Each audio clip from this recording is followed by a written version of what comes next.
আসসালামু আলাইকুম। অনার্স ভর্তি সংক্রান্ত নতুন আরেকটি ভিডিওতে তোমাদের সবাইকে জানাচ্ছি স্বাগতম।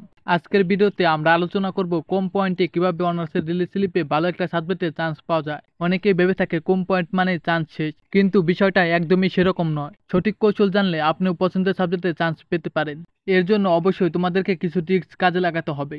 আমি যে টিপসগুলো এই ভিডিওতে আপনাদের সাথে শেয়ার করব, সেই টিপসগুলো সঠিকভাবে কাজে লাগাতে পারলে ইনশাআল্লাহ আপনিও কম পয়েন্ট নিয়ে ভালো একটা সাবজেক্টে অনার্স করতে পারবেন। তাই বুঝতে পারছেন ভিডিওটা আপনাদের জন্য কতটা গুরুত্বপূর্ণ হতে চলেছে। তাই টানাটানি না করে পুরো ভিডিওটাই দেখার পরামর্শ রইল, কারণ টানাটানি করলে কিছু ট্রিক্স থেকে আপনিও বাদ পড়ে যেতে পারেন, যে কারণে চান্স নাও হতে পারে।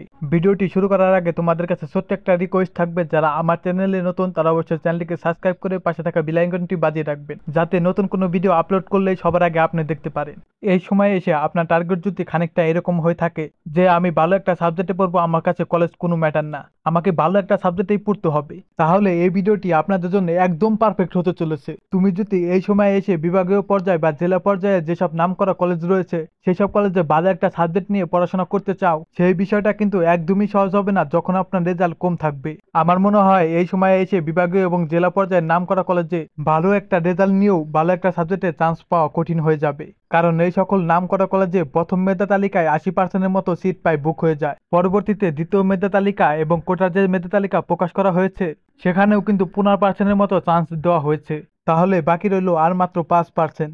তাই বুঝতে পারছো এই 5%-এর জন্য প্রতিযোগিতা কিরকম হার্ড হতে চলেছে। এই প্রতিযোগিতার মধ্যে কম রেজাল্ট নিয়ে ভালো একটা সাবজেক্টে চান্স পাওয়ার সম্ভাবনা নেই বললেই চলে, তবে লো কোয়ালিটির কোনো সাবজেক্টে চান্স পেতে পারো। যেহেতু আমরা কথা বলছি যেহেতু কম পয়েন্টে ভালো একটা রেজাল্টে কিভাবে চান্স পাবে সেই সম্পর্কে, তাই আমরা এই জেলা পর্যায়ে এবং বিভাগীয় পর্যায়ের নামকরা কলেজকে এক সাইডে রেখে দেবো। আমরা কথা বলবো ইউনিয়ন পর্যায়ে এবং উপজেলা পর্যায়ের কলেজ সম্পর্কে। ইউনিয়ন পর্যায়ে এবং উপজেলা পর্যায়ের কলেজ সম্পর্কে তোমাদেরকে হালকা একটু ধারণা দেই। এই সকল কলেজে এখন পর্যন্ত 60 থেকে 70% মতো সিট সংখ্যা খালি রয়েছে।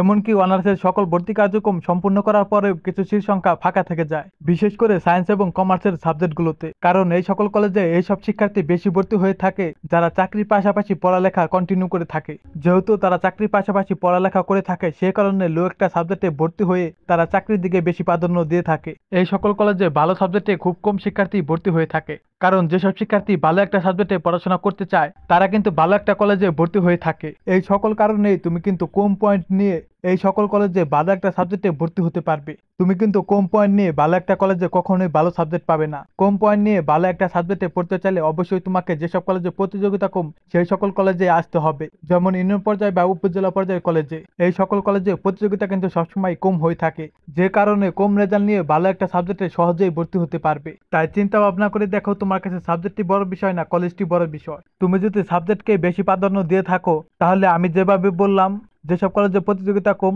সেই সকল কলেজে তুমি রিলিজ স্লিপে আবেদন করবে, তাহলে দেখবে তুমি সহজে ভালো একটা সাবজেক্টে চান্স পেয়ে যাবে। তবে আবেদনের সময় এই বিষয়টা অবশ্যই মাথায় রাখতে হবে, তুমি যে কলেজে যে সাবজেক্টে আবেদন করছো সেই কলেজে সেই সাবজেক্টে কতগুলো সিট খালি রয়েছে।